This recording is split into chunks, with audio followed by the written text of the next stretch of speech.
Salut à tous, c'est Sylvain, j'espère que vous allez bien. On se retrouve aujourd'hui pour une nouvelle vidéo de prono sur Rue des Joueurs avec la deuxième demi-finale de cet Euro 2021 entre l'Angleterre et le Danemark. Alors sachez que vous pouvez déjà trouver en ligne le prono de la première demi-finale entre l'Italie et l'Espagne. Et si vous ne voulez rien rater de tous mes pronos, n'hésitez pas à vous abonner sur la chaîne YouTube de Rue des Joueurs, vous activez la cloche et vous allez recevoir toutes mes vidéos avec notamment le prono de la finale, bien évidemment, ce week-end. Alors sachez également que pour toute la durée de l'Euro, on arrive bientôt à la fin, vous pouvez encore participer à nos jeux concours sur Rue des Joueurs. Donc sur le site, vous avez un premier jeu concours avec 15 000 € de lot à gagner, dont un voyage à la Coupe du Monde au Qatar l'année prochaine, un voyage à Vegas, la PS5, bref 15 000 € de lot et ça se passe sur le site ruedesjoueurs.com. Deuxième jeu concours, ça se passe sur notre profil Instagram, 2 voitures à gagner. 13 000 € chacune les voitures, donc il vous suffit de cliquer sur le lien dans la description, vous avez le post Instagram pour participer, c'est quand même plutôt intéressant. Alors, donc pour parier sur cette Angleterre-Danemark, je vous propose de profiter du bonus d'inscription sur Winamax, donc l'un des plus beaux bonus de la compétition. Donc vous déposez 100 € et on vous offre instantanément 200 € de free bet. Donc on peut résumer la chose très simplement. Vous déposez 100 € et vous pouvez jouer avec 300. C'est quand même plutôt sympa. Donc on en reparle à la fin de cette vidéo quand je vous aurai donné mes pronos sur cette deuxième demi-finale. Alors, c'est parti, on va parler du match en deuxième demi-finale à Wembley ce mercredi 21h. Angleterre-Danemark, donc l'Angleterre qui revient à domicile pour jouer sa demi-finale et peut-être une finale. Alors une performance qui représente déjà beaucoup pour les Anglais, puisque depuis la victoire à la Coupe du Monde 1966 et l'Euro 1968, c'est la première fois que les Anglais atteignent le dernier carré de 2 grandes compétitions à la suite. Vous vous souvenez peut-être, ils avaient perdu contre la Croatie en demi-finale de la Coupe du Monde 2018 et là ils sont à nouveau dans le dernier carré. Alors cette équipe d'Angleterre qui a désossé l'Ukraine en quart de finale 4-0, doublé d'Harry Kane, but d'Harry Maguire et de Jordan Henderson. Cette Angleterre qui, après avoir joué avec une défense à 3 face à l'Allemagne, est revenue à un système à 4 derrière pour ce match. Les Anglais qui se sont largement facilité la vie avec une ouverture du score très rapide dès la 4e minute, avant d'accélérer à nouveau en début de deuxième mi-temps en marquant 2 nouveaux buts en 5 minutes. Donc au final, une équipe largement supérieure à l'autre dans ce match qui a très nettement dominé son sujet, victoire 4-0. Alors on va quand même rappeler rapidement le parcours des Anglais, victoire 2-0 contre l'Allemagne en 8e, et une phase de poule parfois un peu décevante malgré la première place du groupe au bout, donc on rappelle les 3 matchs. Tous à domicile, tous à Wembley, 1-0 contre la Croatie, 0-0 contre l'Écosse et victoire contre la République tchèque, 1-0. Alors, passons maintenant aux Danois, donc le Danemark qui a remporté son quart de finale 2-1 contre la République tchèque avec des buts de Delaney et Dolberg avant une réduction du score de Patrick Schick qui fait décidément un très bel Euro. Alors, le Danemark a fait un bon match, mais j'ai été étonné, voire très étonné du niveau de résistance des Tchèques. Les Tchèques qui ont plutôt eu la possession du ballon, 54% de possession. Une équipe qui a empêché les Danois de jouer en première mi-temps, notamment avec un pressing individuel très haut, et un gros temps fort en début de deuxième mi-temps, temps fort qui aurait pu être éventuellement mieux récompensé. Alors au final, sur ce match, on a les Danois qui ont fait preuve de beaucoup de réalisme avec un but sur corner au bout de 5 minutes de jeu alors qu'il n'y avait pas corner, je pense que vous l'avez vu. Donc le Danemark qui gagne, mais au final c'était peut-être pour eux le match le moins maîtrisé de la compétition. Donc on va eux aussi rappeler leur parcours. En 8e, victoire 4-0 contre le Pays de Galles et une phase de poule très spéciale, en défaite 1-0 contre la Finlande avec le malaise de Christian Eriksen. Un match où les Danois font 23 tirs à 1 et ratent un penalty mais s'inclinent.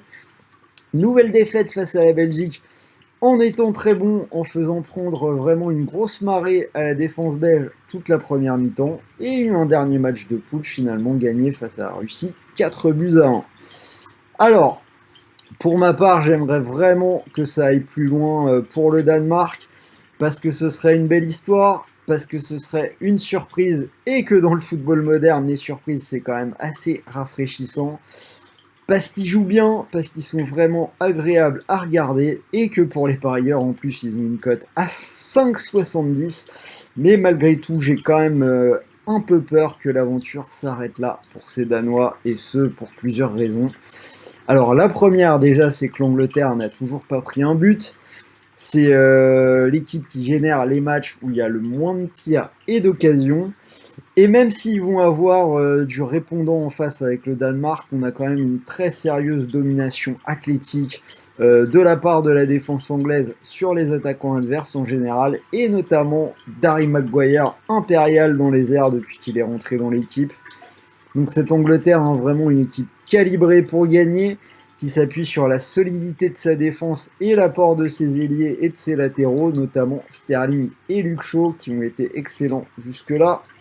Deuxième raison, c'est que c'est une équipe vraiment pragmatique. Southgate ne propose pas forcément le football champagne qu'on pourrait avoir avec l'effectif qu'il a à sa disposition. Mais c'est solide, et je pense qu'il y aura toujours dans chaque match un attaquant pour faire la différence. Que ce soit Kane qui s'est réveillé, que ce soit Sterling, mais ça pourrait être également Mason Mount, Jadon Sancho qui est rentré, qui a été bon contre l'Ukraine. Enfin, il n'est pas rentré, il était titulaire, mais je veux dire, il n'avait pas joué tous les matchs, il a été bon, sachant qu'on avait encore sur le banc des joueurs comme Rashford, comme Grealish, comme Foden. Donc vraiment, cette équipe d'Angleterre a un potentiel offensif très au-dessus de celui du Danemark, et j'ai envie de dire au-dessus des 3 autres demi-finalistes, parce que mine de rien, si on regarde les autres attaques, que ce soit le Danemark, Dolberg, Poulsen, Braithwaite, il n'y a personne qu'on prendrait pour remplacer éventuellement un attaquant anglais. Pareil pour les Espagnols, Morata ou Moreno. Alors peut-être éventuellement les Italiens, Immobile et Insigne, qui pourraient trouver une place au milieu de tout ça. Mais clairement, l'Angleterre, c'est le potentiel offensif au-dessus. Et je pense, je l'ai dit, qu'il y aurait...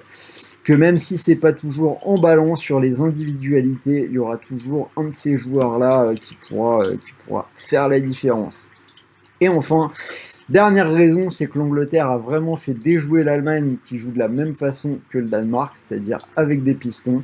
Alors, à voir si Southgate reconduit le 4-2-3-1 du match contre l'Ukraine, ou s'il repasse à 3 derrière, comme contre l'Allemagne. Ça va être intéressant à suivre.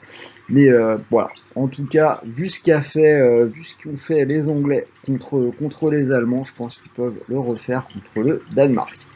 Cela dit, pour le panache, je vais quand même prendre un petit risque niveau pari. Je ne serais pas étonné que ces Danois soient les premiers dans cette compétition à faire sauter le verrou anglais. Déjà parce qu'ils ont posé des problèmes à cette équipe il y a quelques mois en Ligue des Nations. Donc c'était à l'automne dernier. Match nul 0-0 au Danemark et victoire du Danemark en Angleterre 1-0. Parce que ces Danois, ils ont toujours réussi à se créer des surnombres au milieu de terrain dans les matchs précédents. Alors ils vont devoir encore le faire cette fois.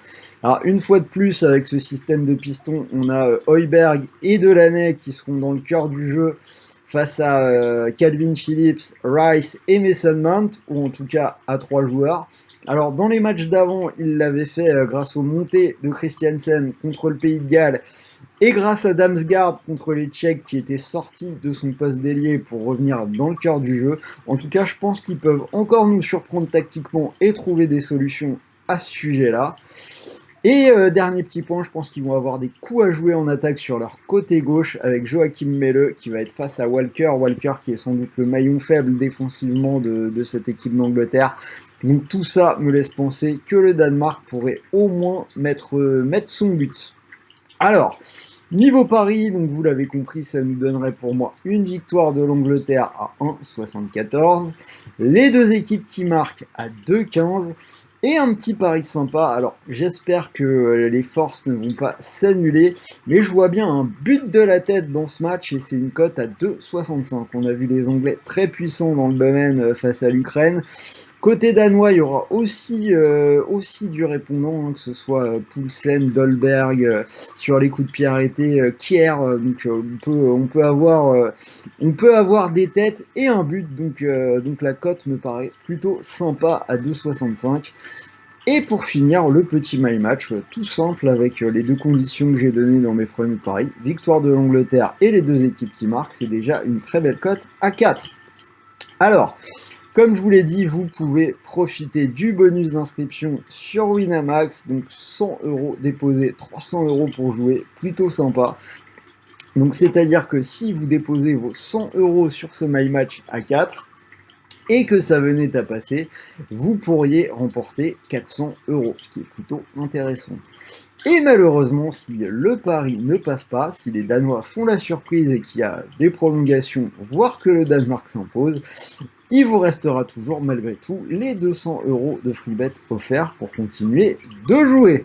Donc vous aurez encore de quoi faire. Voilà, c'était Sylvain, vous avez mon analyse complète sur cette deuxième demi-finale. Dites-moi ce que vous en pensez. Est-ce que vous, de votre côté, vous avez quelques espoirs pour le Danemark? Est-ce que vous y croyez? J'aimerais vraiment qu'il passe, ce serait la victoire du beau football, mais j'ai quand même un peu de mal à l'imaginer, donc même pour moi, ce serait une belle surprise. Dites-moi ce que vous en pensez dans les commentaires. Donnez-moi votre prono. Comme toujours, si la vidéo vous a plu, un petit pouce bleu, on en a besoin. Ça m'aide vraiment à développer la chaîne. Et pour la rentrée, la nouvelle saison, on est déjà en train de travailler. On essaiera de proposer des trucs sympas. Mais on a besoin d'un petit peu d'aide. Donc un petit pouce bleu, vous en parlez à vos amis. Et ça nous rend vraiment service. En attendant, de mon côté, je vous souhaite de bons matchs, de bons paris, de bons gains, de belles demi-finales. Et moi, je vous dis à très vite. Donc il y aura peut-être une vidéo pour le premier match de la finale NBA. Sinon on se retrouve ce week-end avec un prono XXL pour la finale de cet Euro, bien évidemment. Salut à tous.